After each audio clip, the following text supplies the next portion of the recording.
Las monarquías asiáticas desafían a la historia. En la era moderna de la democracia, los mundos tradicionales, el misterio y los ritos causan una fascinación y un respeto superiores a los de cualquier otra época.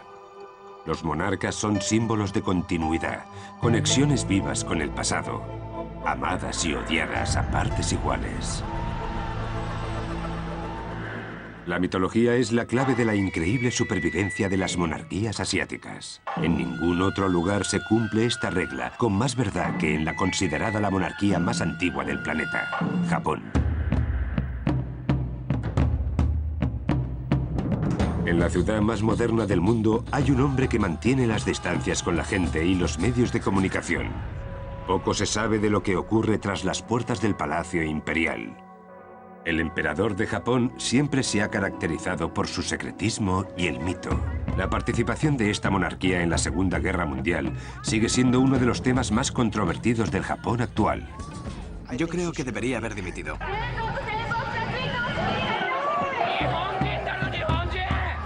Muchos creen que el emperador Hirohito fue clave en los esfuerzos de Japón durante la guerra. La posición del emperador no está exenta de controversias. En los últimos 30 años, la extrema derecha de Japón se ha apropiado de la figura del emperador como símbolo del nacionalismo japonés. Japón podría dejar de existir si desaparece el sistema del emperador. El sistema del emperador lleva milenios en el corazón del gobierno de Japón. ¿Cómo ha sobrevivido? Y dada la controversia que crea, ¿qué futuro tiene la monarquía en Japón? Me preocupa que la vida de la familia real se quede en agua de borrajas.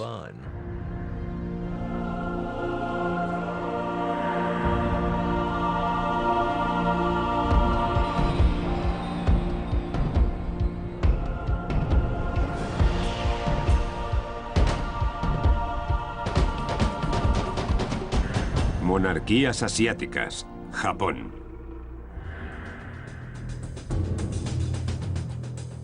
Los emperadores de Japón son un enigma. Los japoneses afirman que son la monarquía más antigua del mundo. Se dice que el primer emperador, Jimmu, reinó en el año 660 a.C. Desde siempre, el emperador japonés ha estado rodeado de cierta mitología. Cuentan que el primer emperador descendía directamente de la diosa del sol, Amaterasu. Hasta 1945 se creía que el emperador era divino, sus decisiones inmutables y su poder absoluto.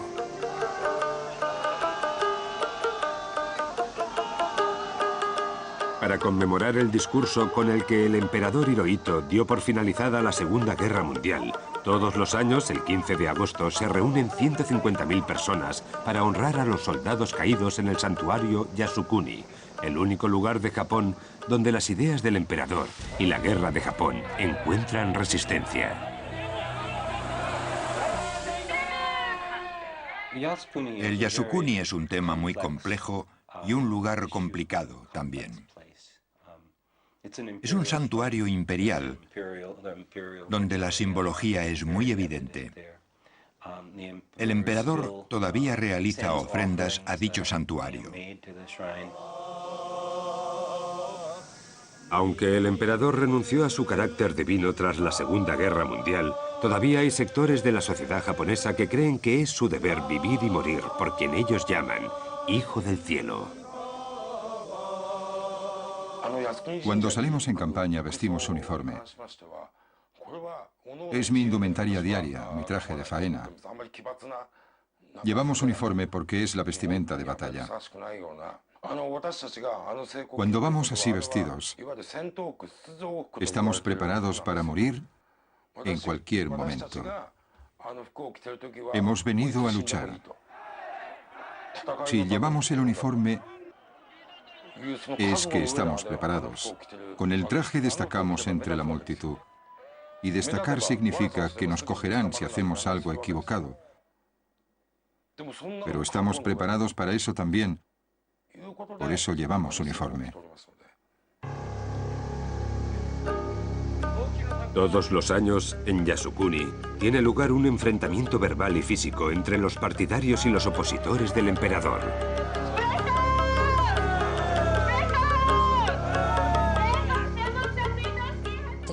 Creo que el sistema imperial resulta problemático para la sociedad japonesa.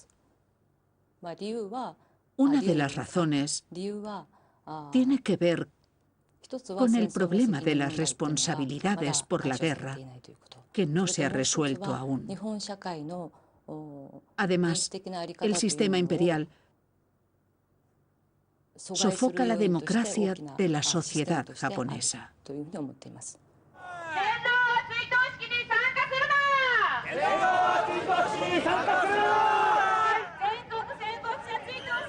Muchos japoneses creen que el exemperador Hirohito debería haber abdicado o al menos haberse disculpado tras la guerra.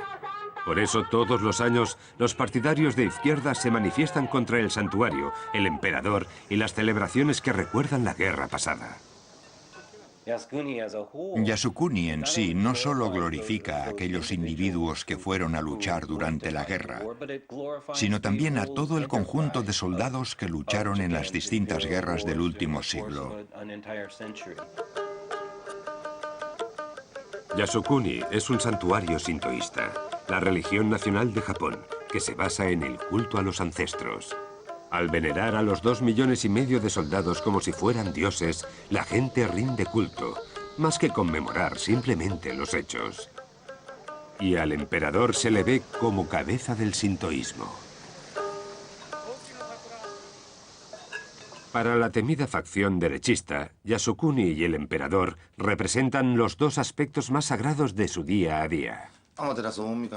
Desde tiempos de Amaterasu y el nacimiento de nuestra nación, el emperador ha sido un santo, un dios viviente entre nosotros. Es la celebración del mito del emperador y el militarismo abierto y extravagante de los nacionalistas en Yasukuni lo que enardece el sentimiento no nacionalista. Por favor, imaginen a soldados, a nazis, al partido nazi, con esos uniformes y realizando desmovilizaciones en el centro, celebrando. Hitler era un gran hombre. Está sucediendo en Japón, de verdad, porque el emperador japonés no se ha responsabilizado de lo ocurrido en la guerra. La monarquía japonesa es un rehén del pasado. Su sola existencia está en peligro por el papel que supuestamente desempeñó Hirohito en la Segunda Guerra Mundial. Muchos japoneses no saben que Hirohito, en realidad, invadió los países asiáticos del Pacífico, provocó la Segunda Guerra Mundial y mató a más de 20 millones de inocentes. Cuestionar el papel del emperador o los actos de Yasukuni lleva a represalias por parte de la derecha que supuestamente está asociada a la mafia japonesa, la Yakuza. A veces, las facciones de derecha vienen y gritan los nombres de los periodistas que no les gustan. Pero es algo que pasa en todos los países con libertad de expresión. Tienen la libertad de hablar y protestar. Aunque si deriva en violencia, ellos llevarán las de perder.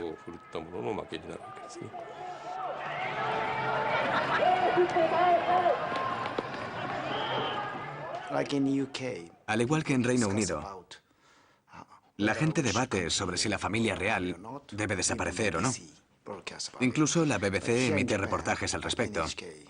Sin embargo, aquí en Japón, los medios de comunicación públicos, la emisora NHK y los periódicos importantes, ni siquiera cuestionan el papel de emperador y emperatriz.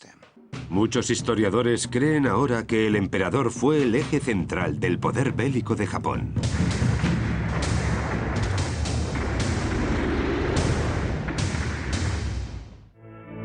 Tras la guerra, Hirohito recibió el perdón de las tropas de ocupación estadounidenses que le permitieron permanecer en el trono. Desde aquel momento la existencia continuada de dicho emperador ha sido motivo de controversia, incluso ahora que los recuerdos de la guerra empiezan a desvanecerse. ¿Cómo ha logrado sobrevivir la figura del emperador en la sociedad japonesa tras 2500 años de existencia? Las respuestas yacen en el pasado, cuando la mitología conectaba directamente al emperador con el nacimiento de Japón. Se le dio antepasados divinos y se le colocó, por tanto, a la cabeza de la iglesia sintoísta.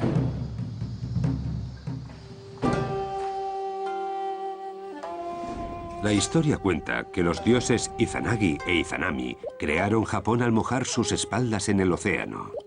Las gotas posteriores formaron las islas. Izanagi se encontró con los dioses del trueno y para purificarse se bañó y creó dioses más pequeños con el agua. De su ojo izquierdo nació una diosa del sol, de su ojo derecho un dios de la luna y de su nariz un dios del océano. Aquellos tres dioses recibieron el control del universo. De estos dioses fue la del sol, Amaterasu, quien más admiración provocó en la tierra del sol naciente. Cuenta la leyenda que un día discutió fervientemente con su hermano el dios del océano y se retiró después a una cueva para sumergirse en un mundo de oscuridad.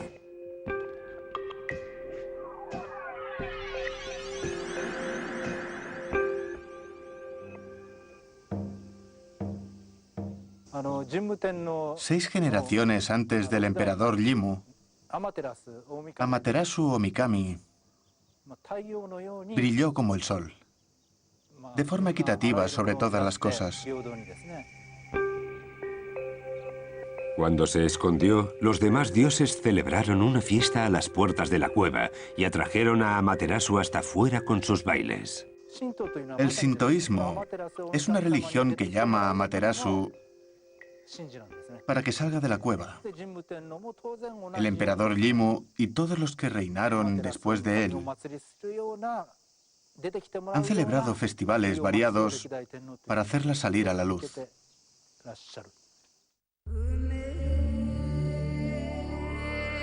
Se dice que el primer emperador de Japón, Jimmu, nació aquí, en el desfiladero de Takachio, descendiente directo de Amaterasu. En el sintoísmo, solo el emperador y sus descendientes directos pueden llevar a cabo los rituales más importantes, aquellos que se originan en la historia de Amaterasu y de cómo ella trajo la luz al mundo.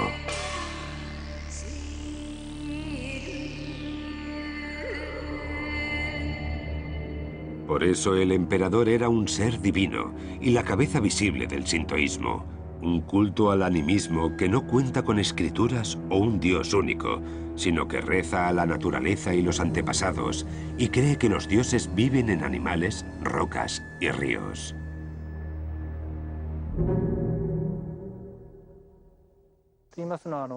Tras la Segunda Guerra Mundial, cambió la opinión general sobre el emperador Jimmu. Se retiró su presencia de los libros de texto. Sin embargo, el emperador actual es el número 125 en la historia. Y si todos tenemos antepasados, entonces, sin duda, ha tenido que existir un primer emperador. Claro que existió Jimmu. Y fue la primera figura real que unificó el país bajo un solo gobernante. Toda la idea del linaje imperial está rodeada de mitos y leyendas, sin duda alguna. Y erradicar toda la parte de mitología es muy complicado porque es precisamente el sistema imperial el que nos impide realizar excavaciones arqueológicas en las tumbas imperiales de antaño. Hay quien dice que quizá la familia real japonesa tenga origen coreano incluso. Pero si no logramos acceder a las tumbas imperiales, nunca llegaremos a entender la prehistoria de esta historia. Los emperadores que sucedieron a Jimmu estaban más asociados al budismo, a medida que empezó este a tomar forma en Japón. Pero fue su asociación con los rituales del sintoísmo y sus supuestos orígenes divinos los que les aseguraron un papel destacado en la sociedad japonesa.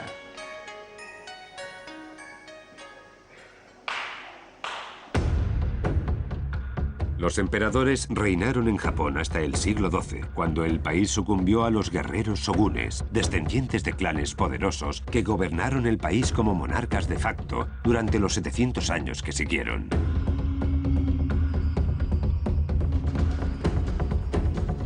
En ocasiones, el emperador se veía obligado a esconderse.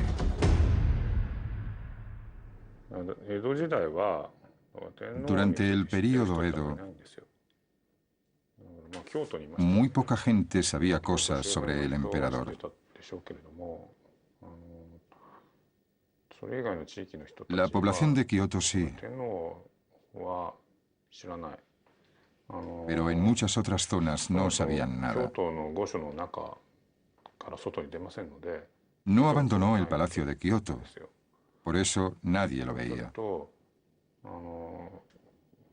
Todo el mundo estaba al tanto de los shogunes, pero no del emperador. En Kioto, el emperador siguió estando al frente del sintoísmo, aunque fueran los militares quienes dominasen el país. El emperador sigue legitimando a los shogunes. De hecho, estos necesitan que el emperador los apruebe.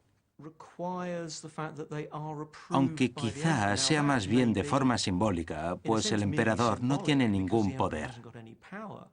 No obstante, ir en contra de este o intentar simplemente desplazarlo como figura de poder provocaría rechazo.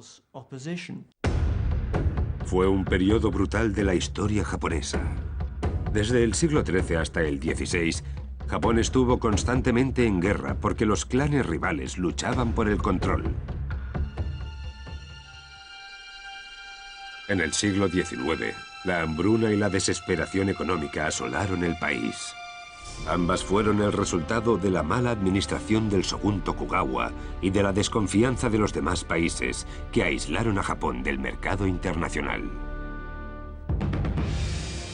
En 1853, el comandante estadounidense Matthew Perry llegó a Japón amenazando con ir a la guerra si los shogunes no abrían relaciones diplomáticas y comerciales con los Estados Unidos. A través del contacto con otros países imperiales que solían demandar ver al emperador japonés, los shogunes aprendieron la importancia de un monarca para los países extranjeros. Los contrarios a los shogunes derrocaron a Tokugawa y sus allegados y tuvieron que decidir posteriormente cómo iban a gobernar el país.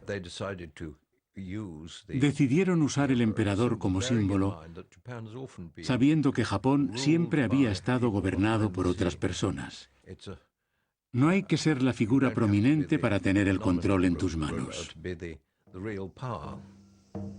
Quienes habían gobernado desde fuera del trono decidieron reinventar al emperador usando historias antiguas sobre sus orígenes divinos.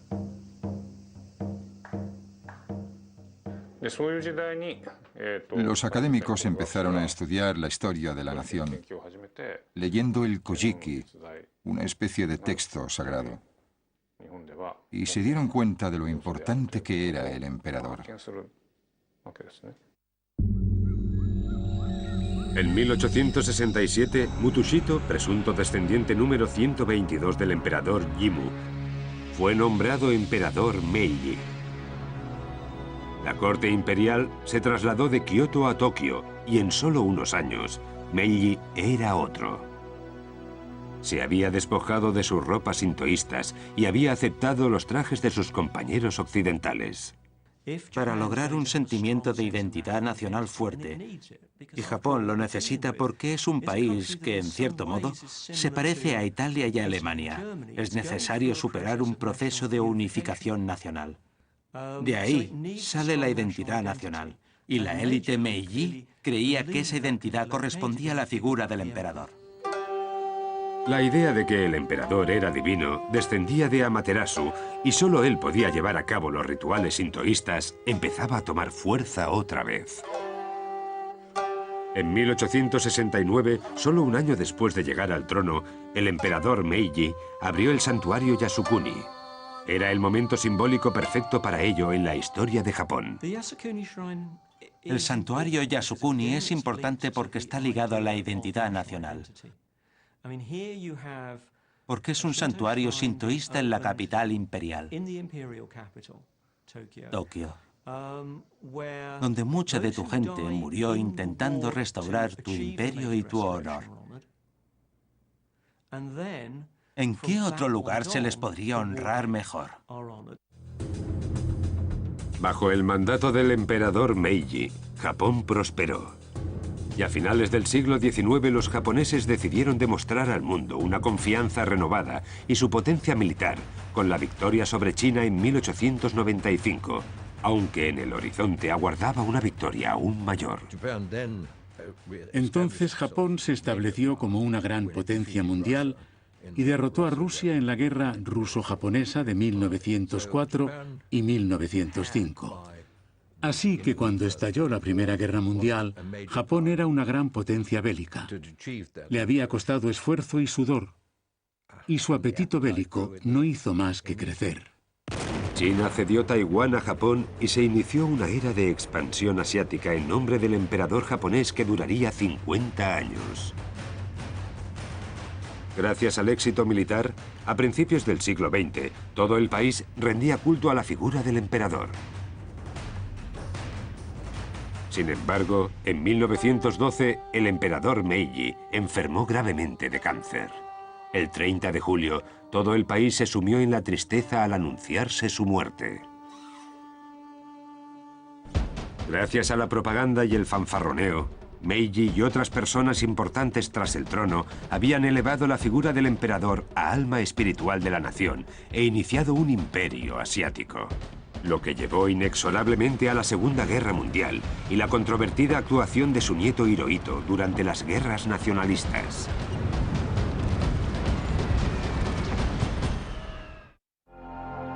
Antes de morir, Meiji estableció la ley de sucesión imperial que introducía la norma de primogenitura.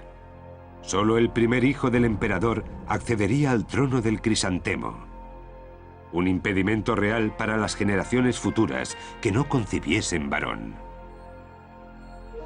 Como Meiji solo tenía un hijo, la corte imperial no tuvo más remedio que coronar al príncipe Yoshihito como emperador Taisho. Su reinado duraría solo 14 años. Se dice que de pequeño contrajo meningitis, lo que le provocó daños cerebrales a medida que pasaban los años. Con el emperador Meiji tenías la sensación de que existía una figura importante, central, en el gobierno japonés. Una figura con amplia experiencia en los despachos, capaz de aconsejar en temas de importancia. Pero no ocurrió lo mismo durante el periodo Taisho. Aquel hombre era incapaz de responder a su cargo. En 1916, su comportamiento y la salud eran tan erráticos que los oficiales reales empezaron a pensar en su sucesión. Taisho nunca estaría a la altura de su padre. Salvo en una cosa, tuvo 4 hijos sanos. Al mayor de todos, Hirohito, lo prepararon para reinar.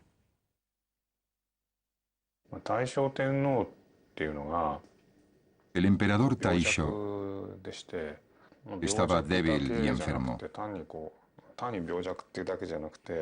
Tenía una enfermedad mental. No podía gobernar correctamente. Era un peligro para el país.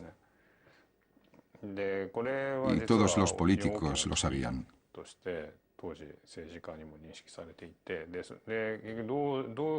Su solución fue nombrar regente al príncipe Hirohito.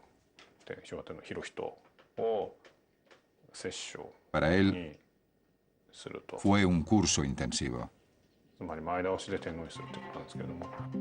La corte imperial decidió llevarse al príncipe Hirohito por Europa para mostrar el futuro emperador a sus rivales de Occidente.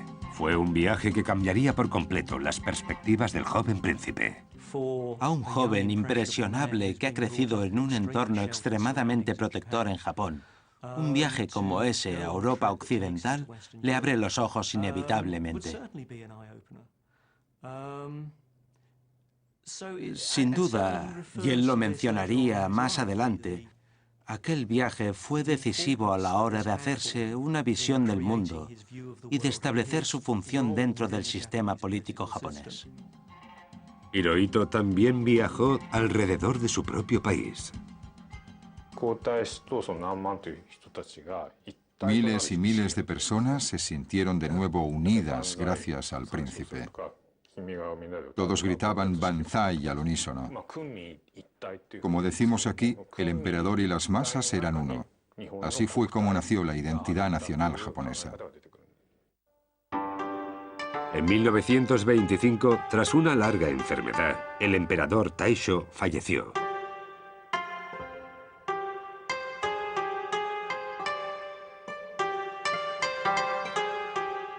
Y el príncipe Hirohito ascendió formalmente al trono del crisantemo. Hirohito tomó el nombre de Showa, que significa paz ilustrada. Una terrible ironía, pues Japón entraría en el periodo más decadente en lo que a guerra se refiere de toda su historia. Las fuerzas militares japonesas iniciaron un periodo agresivo de expansión. Convirtieron Manchuria en una colonia hecha y derecha a partir de un simple protectorado y se trasladaron a China. Algunos historiadores creen que el emperador se vio impotente para detener esa expansión. Tras la era Meiji y su constitución, el emperador ya no tenía poder para involucrarse en asuntos políticos o militares, precisamente uno de los puntos más controvertidos hoy en día. El emperador Showa era ducho en asuntos internos y asuntos exteriores. Su política consistía en ir con cuidado en cuanto a la expansión en Manchuria y otros territorios. Incluso no le agradaba la idea en sí, como han demostrado testimonios más recientes. Pedía precaución, pero no era capaz de dar órdenes. Hay quienes creen que el primer ministro Toyo fue el responsable de llevar a Japón a la guerra.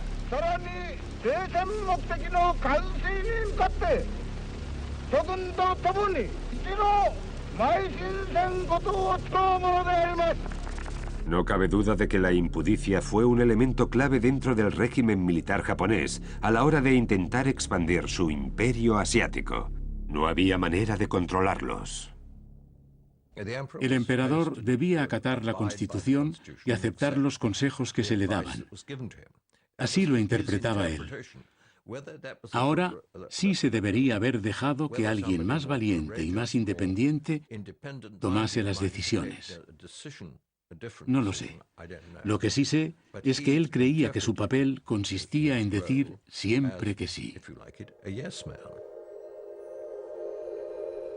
En 1941, Japón abarcaba casi todo el sudeste asiático y aquel año terminó de la peor manera posible en Pearl Harbor. La cuestión es, ¿el emperador supo de o aprobó el ataque?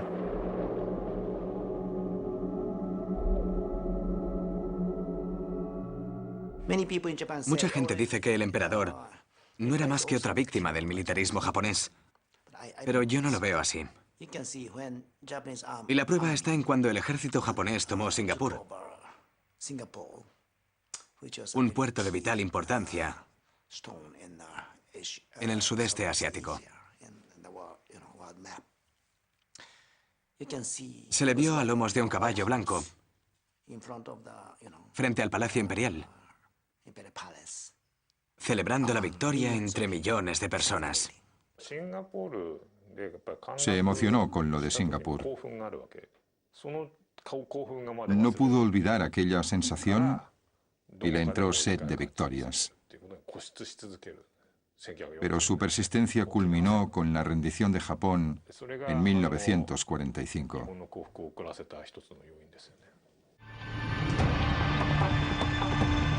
La batalla de Midway supuso un giro brutal. Japón pasó a sufrir pérdidas importantes en varias batallas navales que terminaron en 1945 con la invasión de Japón por parte de las tropas estadounidenses. Las dos bombas atómicas que cayeron sobre Nagasaki e Hiroshima pusieron fin a la era bélica de Japón.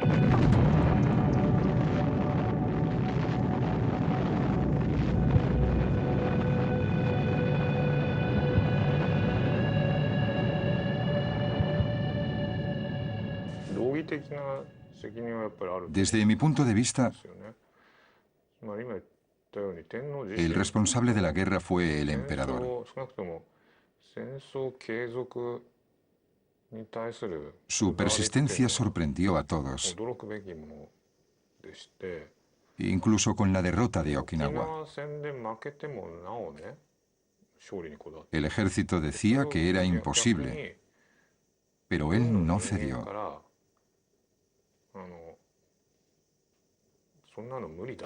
Su madre lo dominaba. En 1945 ella seguía convencida de que ganarían. Su hijo, el emperador Showa, le tenía miedo y no se atrevía a contradecirla jamás.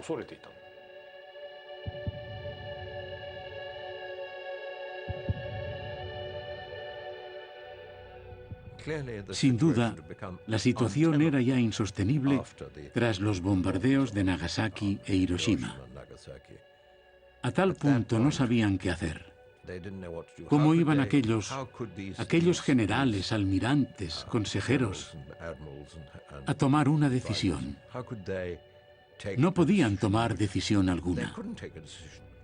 Alguien tenía que hacerse responsable. ¿Quién se atreve? El 15 de agosto de 1945, Hirohito anunció a sus súbditos que las fuerzas japonesas se rendían. La guerra empezó en nombre de Hideki Toyo. No era responsabilidad del emperador, según los juicios de Tokio. Él mismo, Hideki Toyo, dijo que el emperador no había sido responsable. Yo soy el responsable, dijo, y aceptaré de buen grado mi ejecución. Hay una historia famosa sobre el discurso que emitió el emperador por radio aquel 15 de agosto. Dicen que la emisión no fue en directo, sino que estaba grabada del día anterior o incluso de antes. Sacaron la grabación de Palacio en una cesta con lencería femenina que iba a la lavandería. Al parecer, porque los militares rechazaban la idea de tener que rendirse. Al mando del general MacArthur, los estadounidenses ocuparon Japón y decidieron conservar al emperador como institución para que la gente se mantuviese unida. Y por increíble que parezca, le permitieron ser inmune a la persecución.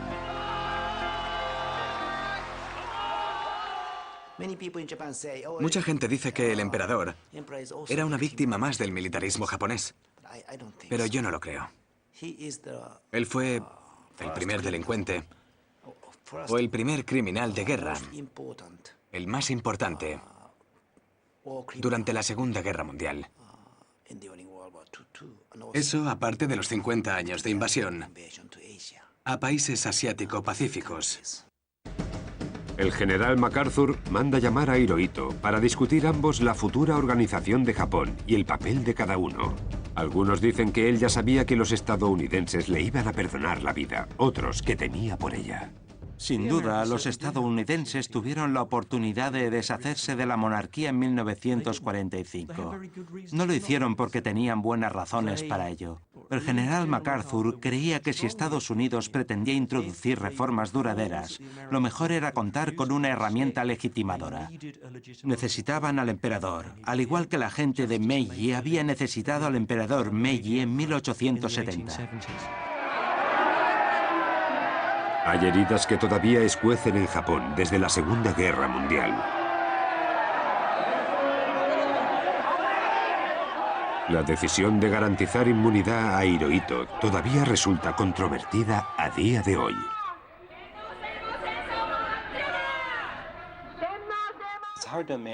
Es difícil imaginar otros países donde, 64 años después de haber finalizado la guerra, todavía haya detalles sin resolver.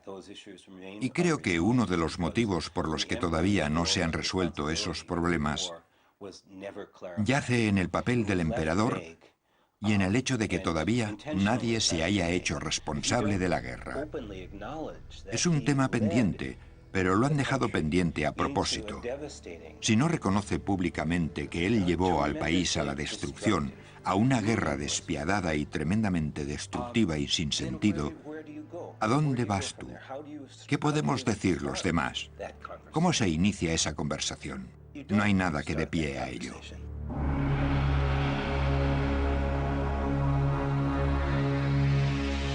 Solo 7 personas fueron ejecutadas por haber liderado la ofensiva japonesa, entre ellas el primer ministro Hideki Toyo. Aquí vemos cómo le pegaron en la cabeza en un momento extraño, donde la guillotina salía en conversación durante el juicio. Pero, ¿fue realmente Toyo el culpable? Durante la guerra, varios pilotos kamikaze sacrificaron su vida por el emperador, y los soldados lucharon y murieron en nombre del emperador.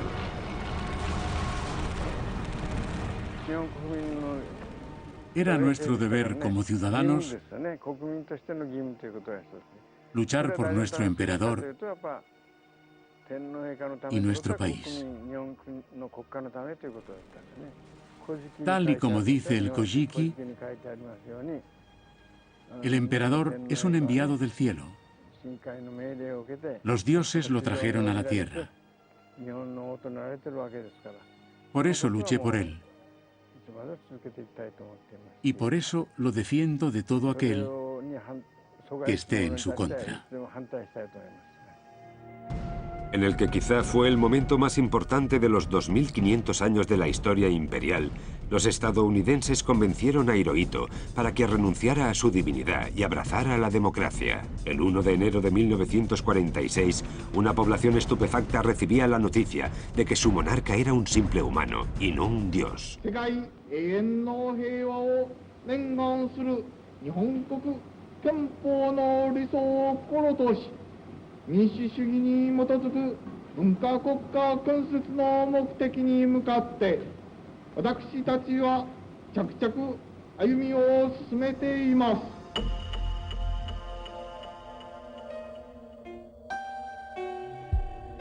Los principios del mito del emperador como hijo del cielo se borraron de la historia en un instante. El sistema imperial de Japón es único, en mi opinión, porque en toda la historia de la humanidad, solo Hirohito dijo públicamente: "Soy un ser humano". Creo que Estados Unidos se dio cuenta de que era lo que Japón necesitaba. Algo que redujese ese aura divina que rodeaba al emperador. Algo que ayudase a relativizar el nacionalismo que los llevó a la guerra.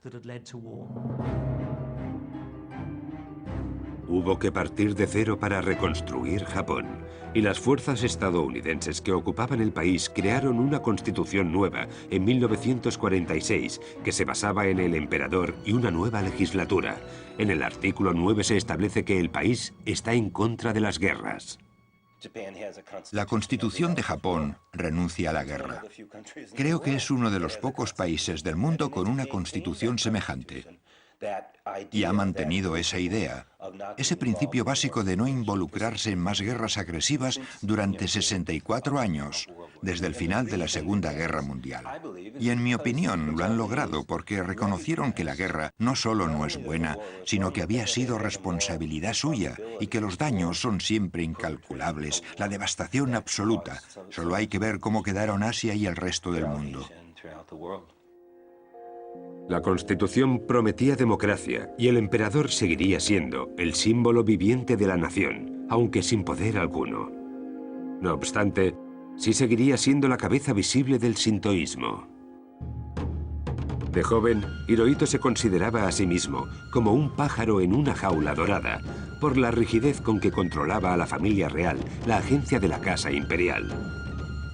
De repente, empezó a disfrutar de cierta libertad, algo impensable antes de la guerra, aunque las apariciones públicas supusiesen todavía ciertas exigencias. Fue emperador durante 43 años más, símbolo de la continuidad y de la nación, mientras sus súbditos se esforzaban por reconstruir el país. Entretanto, nadie abordaba el tema de la guerra, su participación y las responsabilidades. No hay un proceso de verdad y reconciliación en la época de la posguerra. No se aclaran los hechos. Todo se retrasa. La rabia empieza a filtrar y suceden cosas como la masacre de Nankín. Empezamos a oír historias sobre guerras químicas en China, historias sobre las mujeres de consuelo. Los crímenes de guerra en Japón y la falta de justicia para con las víctimas siguen siendo temas tan controvertidos como la participación de Hirohito en la guerra. Yo creo que lo mejor para la institución imperial habría sido que abdicase en el momento. Habría supuesto un proceso de limpieza y purificación para Japón.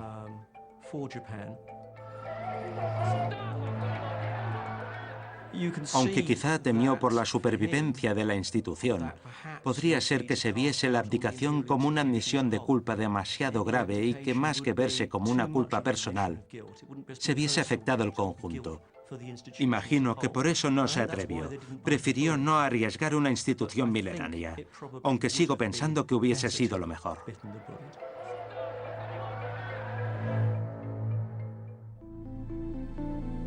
Como Hirohito estaba infestado por el mal de la guerra, Japón tenía que mirar más allá de él y buscar un emperador para el futuro, el príncipe Akihito.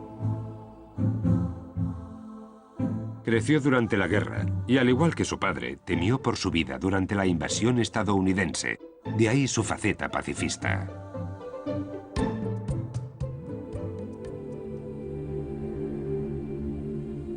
Durante la posguerra, la familia real apenas se dejó ver, salvo por las visitas de Estado. Parece que les gustaba disfrutar a solas del Palacio Imperial de Tokio, de enormes jardines. Un oasis de calma en medio de una ciudad con 15 millones de habitantes. Hacia el final del reinado de Hirohito, tuvo lugar un acontecimiento único. Se cree que en 1978, en Yasukuni, se consagraron como dioses los principales criminales de guerra ejecutados durante los juicios de Tokio. El emperador no estaba de acuerdo con la gente que aprobó la consagración.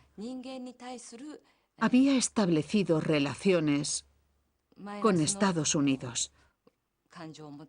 Así que consagrar a la gente que ellos habían declarado culpable causó un gran conflicto interno en el emperador.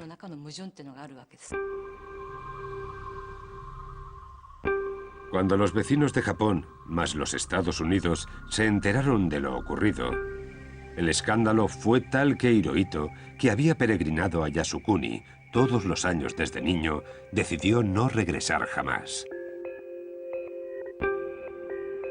En 1989, tras 67 años en el trono, Hirohito fallece y deja abiertas heridas de la Segunda Guerra Mundial, como su nivel de implicación en la misma.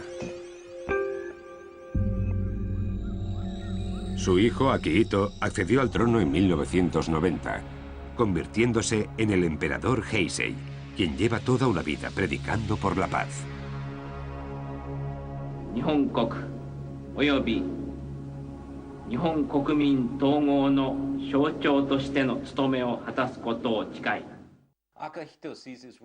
Da la sensación de que Akihito cree que debe enmendar los errores y crímenes cometidos por su padre. Se ha esforzado muchísimo por viajar al extranjero, por convertirse en la cara pública de Japón, por mostrar remordimientos. No es que haya pedido disculpas por lo ocurrido, pero sí ha hablado del dolor que han sufrido muchos pueblos por culpa de la implicación japonesa en la Segunda Guerra Mundial. En casa, los movimientos y el comportamiento del monarca siguen siendo, hasta cierto punto, controlados por la Agencia de la Casa Imperial, una institución gubernamental cuya función consiste en velar por la familia real. Y al igual que ocurrió anteriormente con su padre Hirohito, esta agencia limita la libertad del emperador Akihito. No es la agencia quien los restringe, es el país. Hay quien ve al emperador como un pájaro en una jaula de oro, un prisionero. Pero es el país, el gabinete, los medios de comunicación y el público quienes restringen su libertad. Sin embargo, la agencia de la Casa Imperial ha llegado a simbolizar una burocracia secreta y poco democrática, capaz de cualquier cosa por asegurar el linaje imperial de los varones. Como la nuera de Akihito no dio a luz a ningún varón que dé continuidad a la dinastía, la presión de la agencia de la Casa Imperial se le hizo insoportable a Masako. Ahora mismo, el futuro de la monarquía pende de un hilo. Naruhito estudió en Oxford y su esposa Masako en Harvard. Ambos disponían de muy poco tiempo para las tradiciones de la corte imperial. Tuvieron una niña, pero convertirla en emperatriz supondría romper la tradición del linaje masculino que se remonta hace 2500 años e iría en contra de la Constitución. Masako, que antes de casarse era una respetable diplomática, cayó en una grave depresión. En 2004, su marido afirmó públicamente que la depresión de su esposa venía causada por personas ajenas a su matrimonio. メディアからの子供をめぐるさまざまな要望に応えようと努力していた中で疲労が蓄積していったのではないかと思います。世継ぎ問題のプレッシャーもまたかかってきたことも大きかったと思います。世継ぎ問題についてはその重要性を十分認識していますので、周囲からプレッシャーがかかることなく静かに過ごせることを望んでおります。Es responsabilidad de la agencia de la Casa Imperial asegurar un heredero para el país. De lo contrario, no habría sucesor. Pero no sabría decir si el príncipe los estaba acusando de presionarlos demasiado o no. Cuando parecía obvio que Masako, en su estado, no concebiría varón, los políticos empezaron a debatir sobre si la hija podría acceder al trono o si de lo contrario estaría en peligro de extinción la línea imperial. Era la única oportunidad de que disponía el gobierno para intentarlo. Y lo hicieron. Pero entonces, las protestas no tardaron en llegar. Y la población se dividió en dos. Lo que le preocupó aún más al emperador. Cuando la princesa Kiko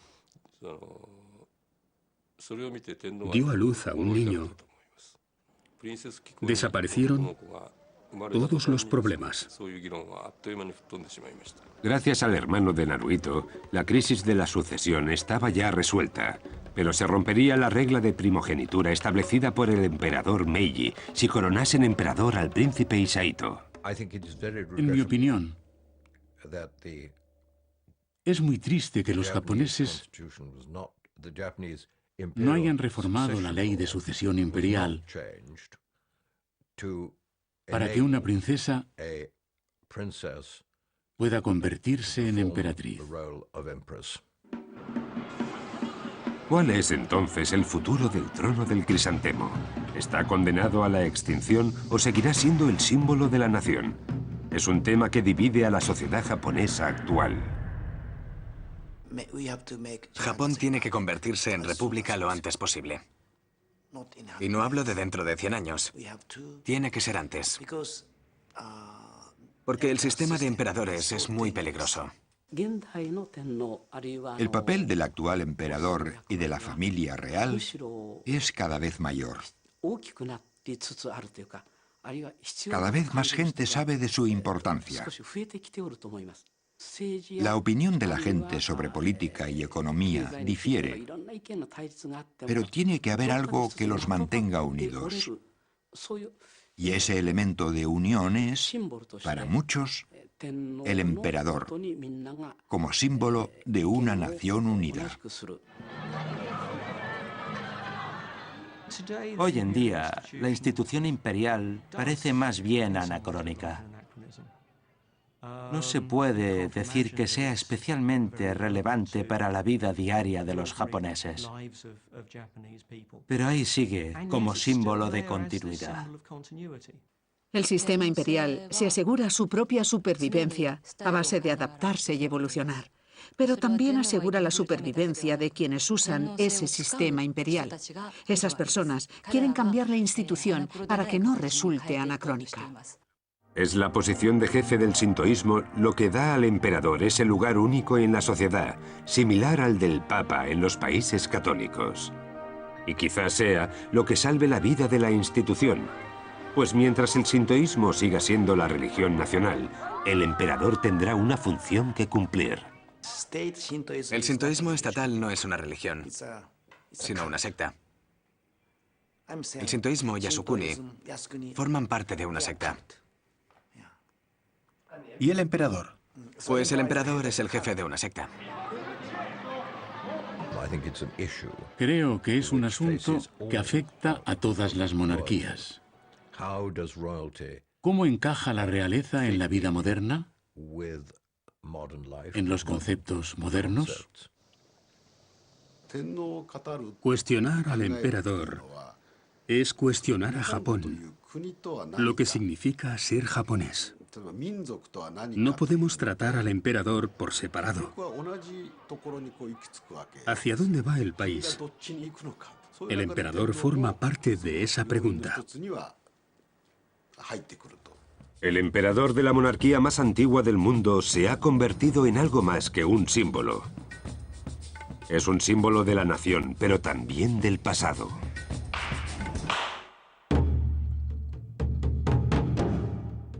De un pasado que constituye el alma de Japón.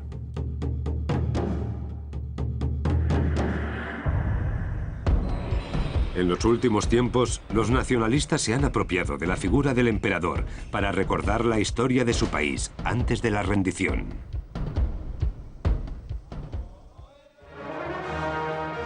Pero han cambiado tantas cosas desde aquel 1945 que Japón ya no puede volver atrás. La figura del emperador como jefe espiritual de los japoneses parece estar, de momento, a salvo.